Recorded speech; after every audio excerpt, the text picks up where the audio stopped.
Chapter 35. The Winter at Queen's. Anne's homesickness wore off, greatly helped in the wearing by her weekend visits home. As long as the open weather lasted, the Avonlea students went out to Carmody on the new branch railway every Friday night. Diana and several other Avonlea young folks were generally on hand to meet them, and they all walked over to Avonlea in a merry party. Anne thought those Friday evening gypsyings over the autumnal hills and the crisp golden hair, with the home lights of Avonlea twinkling beyond, were the best and dearest hours in the whole week. Gilbert Blythe nearly always walked with Ruby Gillis and carried her satchel for her. Ruby was a very handsome young lady, now thinking herself quite as grown up as she really was. She wore her skirts as long as her mother would let her, and did her hair up in town, though she had to take it down when she went home. She had large, bright blue eyes, a brilliant complexion, and a plump, showy figure. She laughed a great deal, was cheerful and good-tempered, and enjoyed the pleasant things of life frankly. "But I shouldn't think she was the sort of girl Gilbert would like," whispered Jane to Anne. Anne did not think so either, but she would not have said so for the Avery scholarship. She could not help thinking, too, that it would be very pleasant to have such a friend as Gilbert to jest and chatter with and exchange ideas about books and studies and ambitions. Gilbert had ambition, she knew, and Ruby Gillis did not seem the sort of person with whom such could be profitably discussed. There was no silly sentiment in Anne's ideas concerning Gilbert. Boys were to her, when she thought about them at all, merely possible good comrades. If she and Gilbert had been friends, she would not have cared how many other friends he had, nor with whom he walked. She had a genius for friendship. Girlfriends she had in plenty, but she had a vague consciousness that masculine friendship might also be a good thing to round out one's conceptions of companionship and furnish broader standpoints of judgment and comparison. Not that Anne could have put her feelings on the matter into just such clear definition, but she thought that if Gilbert had ever walked home with her from the train, over the crisp fields and along the ferny byways, they might have had many and merry and interesting conversations about the new world that was opening around them and their hopes and ambitions therein. Gilbert was a clever young fellow, with his own thoughts about things and a determination to get the best out of life and put the best into it. Ruby Gillis told Jane Andrews that she didn't understand half the things Gilbert Blythe said. He talked just like Anne Shirley did when she had a thoughtful fit on, and for her part, she didn't think it any fun to be bothering about books and that sort of thing when you didn't have to. Frank Stockley had lots more dash and go, but then he wasn't half as good-looking as Gilbert, and she really couldn't decide which she liked best. In the academy, Anne gradually drew a little circle of friends about her, thoughtful, imaginative, ambitious students like herself. With the rose-red girl, Stella Maynard, and the dream girl, Priscilla Grant, she soon became intimate, finding the latter pale, spiritual-looking maiden to be full to the brim of mischief and pranks and fun, while the vivid, black-eyed Stella had a heart full of wistful dreams and fancies, as aerial and rainbow-like as Anne's own. After the Christmas holidays, the Avonlea students gave up going home on Fridays and settled down to hard work. By this time, all the Queen's scholars had gravitated into their own places in the ranks, and the various classes had assumed distinct and settled shadings of individuality. Certain facts had become generally accepted. It was admitted that the medal contestants had practically narrowed down to three: Gilbert Blythe, Anne Shirley, and Lewis Wilson. The Avery scholarship was more doubtful, any one of a certain six being a possible winner. The bronze medal for mathematics was considered as good as won by a fat, funny little up-country boy with a bumpy forehead and a patched coat. Ruby Gillis was the handsomest girl of the year at the academy. In the second-year classes, Stella Maynard carried off the palm for beauty, with small but critical minority in favor of Anne Shirley. Ethel Marr was admitted by all competent judges to have the most stylish modes of hairdressing, and Jane Andrews, plain, plodding, conscientious Jane, carried off the honors in the domestic science course. Even Josie Pye attained a certain preeminence as the sharpest-tongued young lady in attendance at Queen's. So it may be fairly stated that Miss Stacy's old pupils held their own in the wider arena of the academical course. Anne worked hard and steadily. Her rivalry with Gilbert was as intense as it had ever been in Avonlea School, although it was not known in the class at large, but somehow the bitterness had gone out of it. Anne no longer wished to win for the sake of defeating Gilbert, rather for the proud consciousness of a well-won victory over a worthy foeman. It would be worthwhile to win, but she no longer thought life would be insupportable if she did not. In spite of lessons, the students found opportunities for pleasant times. Anne spent many of her spare hours at Beechwood, and generally ate her Sunday dinners there, and went to church with Miss Barry. The latter was, as she admitted, growing old, but her black eyes were not dim, nor the vigor of her tongue in the least abated.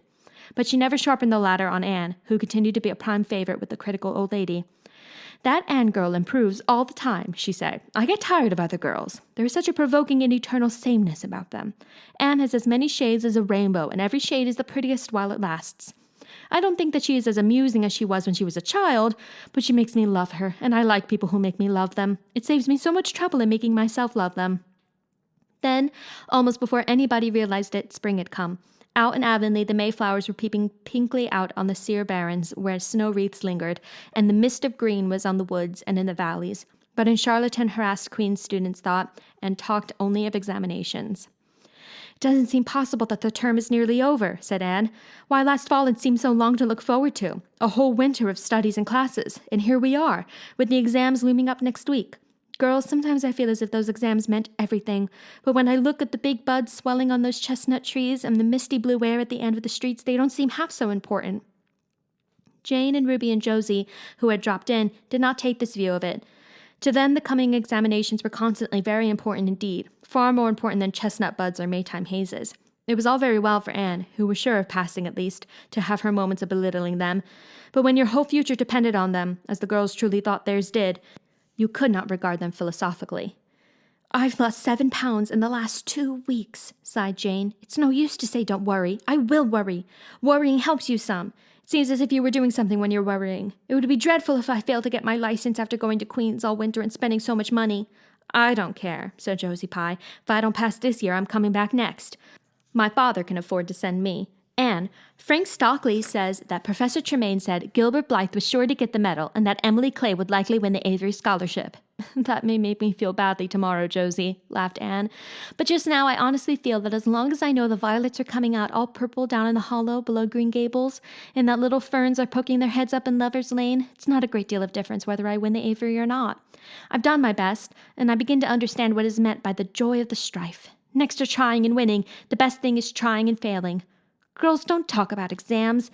Look at that arch of pale green sky over those houses and picture to yourselves what it must look like over the purply dark beech woods back at Avonlea." "What are you going to wear for commencement, Jane?" asked Ruby practically. Jane and Josie both answered at once, and the chatter drifted into a side eddy of fashions.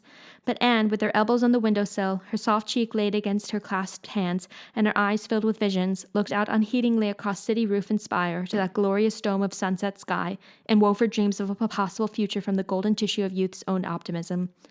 All the beyond was hers with its possibilities lurking rosily in the oncoming years. Each year a rose of promise to be woven into an immortal chaplet. Chapter 36. The Glory and the Dream. On the morning when the final results of all the examinations were to be posted on the bulletin board at Queen's, Anne and Jane walked down the street together. Jane was smiling and happy. Examinations were over, and she was comfortably sure she had made a pass at least. Further considerations troubled Jane not at all. She had no soaring ambitions, and consequently was not affected with the unrest attendant thereon. For we pay a price for everything we get or take in this world, and although ambitions are well worth having, they are not to be cheaply won, but exact their dues of work and self-denial, anxiety and discouragement. Anne was pale and quiet. In 10 more minutes she would know who had won the medal and who the Avery. Beyond those 10 minutes there did not seem just then to be anything worth being called time. "Of course you'll win one of them anyhow," said Jane, who couldn't understand how the faculty could be so unfair as to order it otherwise. "I have no hope of the Avery," said Anne. "Everybody says Emily Clay will win it. And I'm not going to march up to that bulletin board and look at it before everybody. I haven't the moral courage. I'm going straight to the girls' dressing room. You must read the announcements and then come and tell me, Jane. And I implore you in the name of our old friendship to do it as quickly as possible. If I have failed, just say so, without trying to break it gently. And whatever you do, don't sympathize with me. Promise me this, Jane." Jane promised solemnly, but, as it happened, there was no necessity for such a promise.